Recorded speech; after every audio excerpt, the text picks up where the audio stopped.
네, 여러분 안녕하십니까? 주말 잘 보내고 계십니까? 황금연휴입니다. 여러분 행복한 시간 되셔야 되는데 날씨 좋은데요. 전국 돌아가는 건 심상치 않고 행복하지 못합니다. 그리고 특히 뭐 4대강 이거 문제가 좀 많은 것 같은데요. 4대강을 뭘 다 어떻게 이렇게 지금 농민들은 4대강에 대해서 보호 해체하면 안 된다고 그러는데 이명박 업적 없애기일까요? 아주 그냥 아랑곳 안 하고 지금 보호 해체 강행하라고 하는데 여기에 대해서 김무성 대표는 4대강 보호 해체하면 다이너마이트로 문재인 청와대 폭파하자 이런 센 얘기까지 하는데 이현주 의원이 여기에 대해서 할 말이 있다고 합니다. 그래서 이현주 의원 연결해서 들어보겠습니다.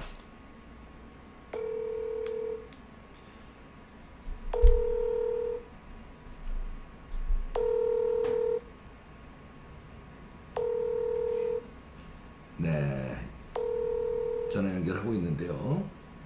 이현주 의원이죠? 예. 네, 의원님 전화 연결 부탁드립니다. 네, 이 전화로 할까요? 네네. 예. 잠깐만요. 네, 보좌관님 전화 연결돼 있어요. 네네. 네, 이현주 의원님 안녕하십니까? 네, 안녕하세요. 네, 이봉규 TV 연결하는데요. 네. 4대강 문제로 여야가 강경 대치하고 있네요. 네. 4대강 문제 어떻게 돌아가는 것 같습니까, 지금? 네네. 아니, 지금 철거하겠다고 보를, 네. 그렇게 얘기를 한 거 아닙니까? 네. 그래서 지금 이제 사실, 이제 모내기철, 네. 모내기철이 됐고, 네. 그죠? 네. 그리고 앞으로 이제 한참 농번기잖아요. 네. 근데 이게 수문을 막 닫아가지고요. 지금 네. 어떤 데는 강이 이렇게 막 지류가 바닥이 드러나고 이런 데들도 있거든요. 네. 네, 그러니까 지금 농민들은 지금 속이 타는 거죠. 그리고 네. 만약에 이런 상태에서 이제 철거까지 본격적으로 가게 되면 네. 이 큰 문제가 생기는 거거든요. 네. 그래서 우선 뭐냐면 수문 닫은 데들은 그러니까 수문을 죄송해요. 헷갈렸어요. 네. 수문을 갖다가 막 열어가지고 물 네. 이제 다 빠져나가게 하는 데들은 물을 좀, 수문을 닫아서, 농용수를, 그 전에 써왔던 것들을 쓸 수 있게 하고, 그 다음 강이 바닥이 드러나는 거를 막아야 될 거 아닙니까? 그죠? 그렇죠. 네. 이제 그런 부분이 하나 있고, 그 다음에 네. 궁극적으로는 보를 철거해서는 안 된다는 거죠. 네.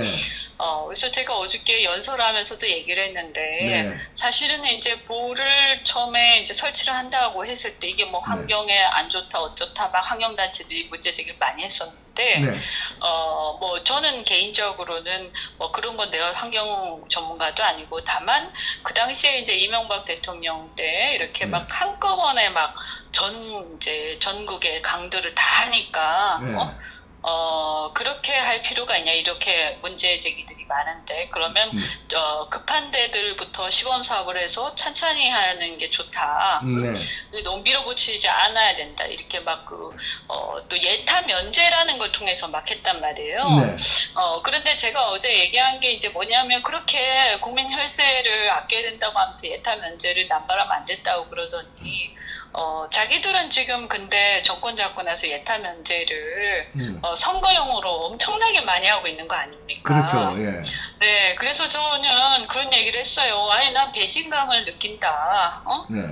그들이 그때 주장했던 말하고 이게 앞뒤가 안 맞지 않냐. 네. 그래서 이 예타 면제 얘기에는 완전히 진정성이 없는 얘기였다. 이제 보니까 그런 네. 거고 또 한편으로는 그런 거예요. 뭐 어찌 됐든 그 당시에 이 4대강 뭐가 문제가 있었다 어떻다라고 막 논제 공방을 했다 하더라도 네. 일단 설치가 됐고요. 그래서 설치되고 나서 상황들을 몇 년 동안 지켜봤는데 제가 보니까 어쨌든 많은 사람들이 만족한다 이거죠. 그래서 농민들이 만족하고 주변 경관이 좋아졌다고 시민들이 좋아하고 수변 경관이 그리고 주변에 또 그걸로 가지고 뭐 스포츠 수상 스포츠다 뭐다 많은 사람들이 또 그걸로 생업을 유지를 하고요. 네. 그래서 수많은 사람들이 그것 때문에 행복해졌는데 그리고 그러게요. 또 정작 환경 그 전문가들도 사실 많은 사람들이 수질이 오히려 좋아졌다고 얘기하는 사람들이 많단 말이에요. 그럼요.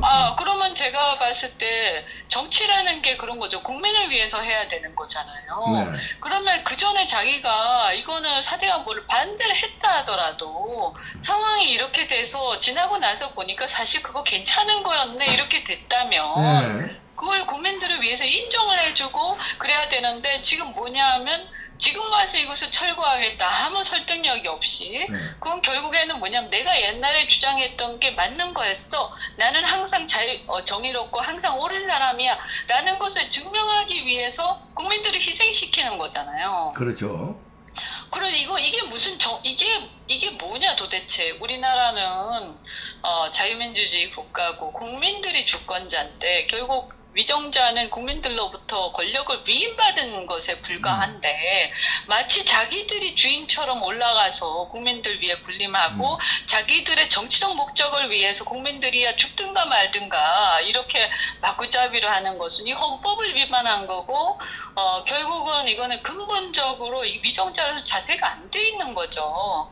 네, 그래서 제가 굉장히 심각하게 저는 이들의 어떤 위선과 정말 이 어떤 이 위정자로서의 근본적 국태민안과 부국강병 이 정신을 완전히 폄훼시키는 훼손시키는 정말 위헌적 행태들을 계속하고 있는 거죠. 그래서 저는 이거 만약에 보를 정말 이렇게 농민들이 울부짖는데도 그 주변 시민들이 막 다 반대하는데도 불구하고 철거를 한다. 네. 그러면 보를 해체하는 게 아니라 문재인 정권이 해체가 될 거라고 제가 그렇게 얘기했죠. 네. 아니 근데 문 정권이 왜 이렇게 불만이 있을 거 뻔히 알면서 이렇게 강제적으로 보를 해체하려고 그럴까요? 그 본질의 목적이 있지 않을까요?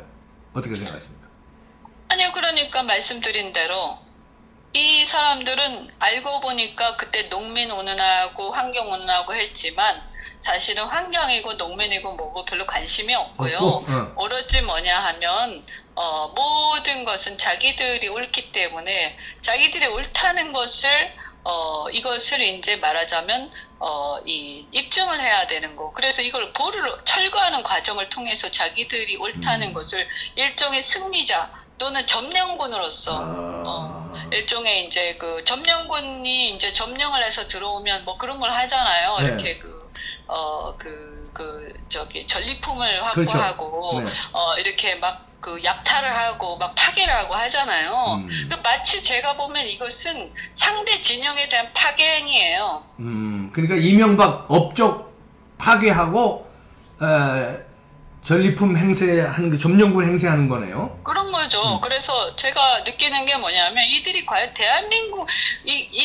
대한민국을 위한 정치 집단이냐. 네. 그럼 단지 대한민국을 위한 마음은 같은데 방법론에서 다를 뿐이라고 많은 사람들이 생각하는데 그게 아니라는 거죠. 제 얘기는. 네. 그건 아니다. 만약에 정말 나라를 위한다면 이렇게 할 수가 없다. 네. 그 당시에 그렇게 주장을 했다 하더라도 결과가 이렇게 됐으면 당연히 국민들한테 이론적으로 가야 되는데 네.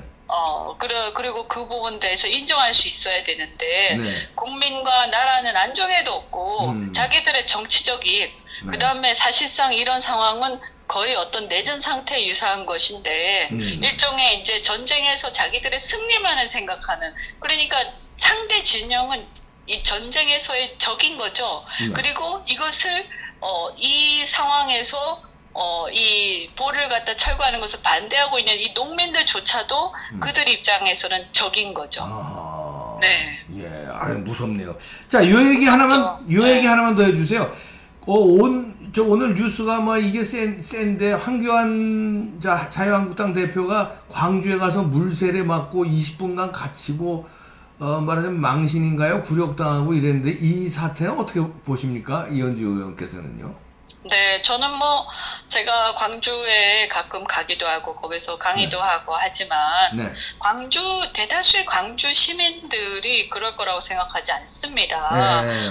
물론 한국당을 지지하는 사람이 많은지는 모르겠어요. 그건 이제 우리가 여론조사를 보면 한국당 지지율이 낮은 건 사실이지만 그렇다고 해서 광주 시민들이 어쨌든 간에 광주가 민주화의 성지라고 하는 어떤 자부심을 가진 시민들 아닙니까?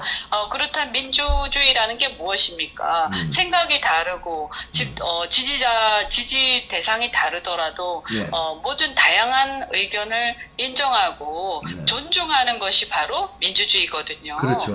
그런데 제대로 된 광주 시민들이 그렇게 할 리가 있겠습니까? 저는 대다수의 광주 시민들은 사실 황교안 대표가 오는지도 모르고 있었을 거예요, 사실은.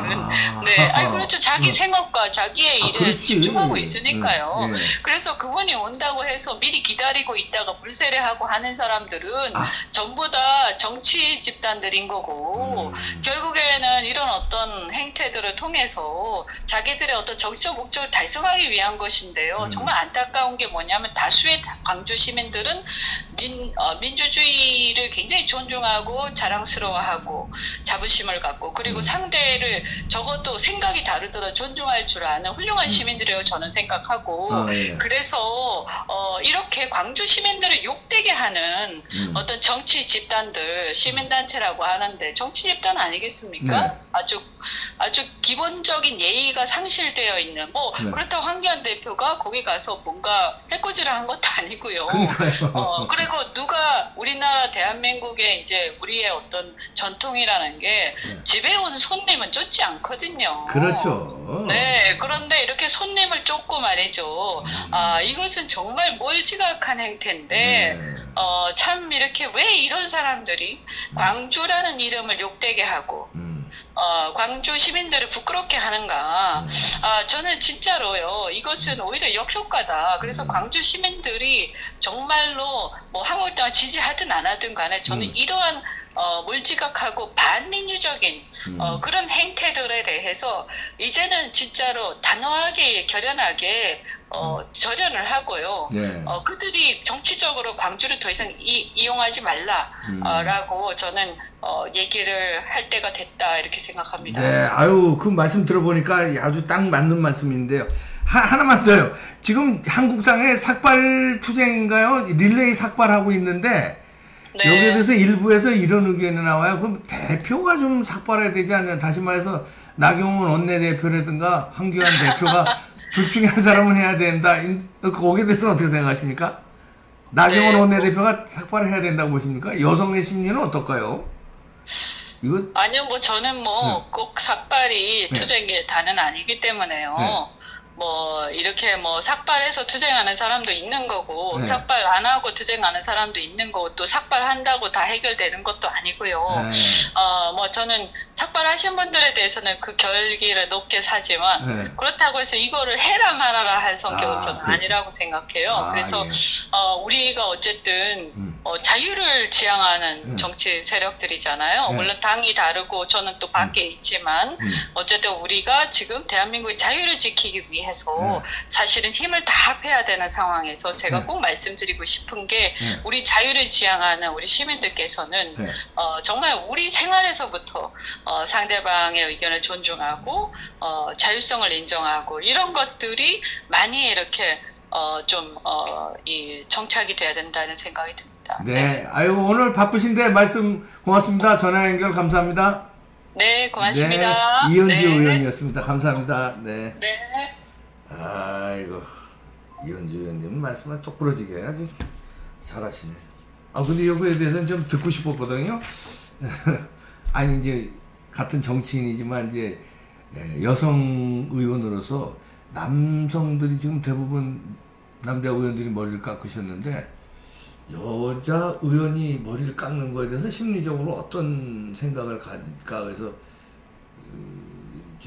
나경원 원내대표 직접 물어볼 수는 없으니까 한번 여쭤봤는데, 그래서 대답은 이제 원론적인 얘기만 해주시네요. 그 심리가 궁금하거든요. 아마 그 치욕적일까요? 여성분이 나경원 원내대표들은 자꾸 머리 깎으라는 이렇게 의견들이 있어서 한번 여쭤봤습니다. 여러분들은 어떻게 생각하십니까? 이럴 때 나경원 원내대표가 그냥 쫙 삭발하는 모습을 보여주면서 쫙 하면 더 나을 것 같습니까? 아니면은 그렇게까지는 할 필요 없다고 생각하십니까? 아니면 그렇게 나경원 원내대표가 거기까지는 안 할 거라고 생각하십니까? 그런 의견들이 국민들한테 있어서 한번 여쭤봤습니다. 어지러운 주말입니다. 행복해야 될 주말이 늘 어지럽습니다. 참 위정자들 또 정치인들에게 참 부탁드립니다. 특히 청와대에 있는 분들 좀 연휴에 즐겁게 쉴 수 있게 도와달라는 말씀 드리면서 여러분들 행복한 주말 되십시오. 네, 고맙습니다.